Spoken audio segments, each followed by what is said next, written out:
এই দেশ আমাদের, এটা মার্চ মাস, এই দেশে এই মাসেই দেশ স্বাধীন হয়েছিল।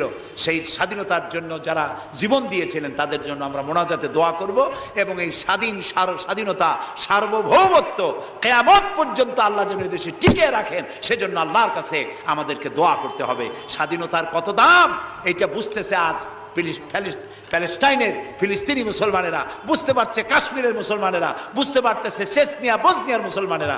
আমরা যেন আমাদেরকে আল্লাহ তাআলা যেন কিয়ামত পর্যন্ত এই স্বাধীনতার মর্যাদা দেওয়ার তৌফিক আমাদেরকে যেন দেন, আমরা বলি আমিন। বাংলা ভাষার জন্য আমরা গর্বিত, আলহামদুলিল্লাহ কোন। আর ভাষার স্রষ্টা পৃথিবীর কোনো মানুষ নয়, ভাষার স্রষ্টা কে?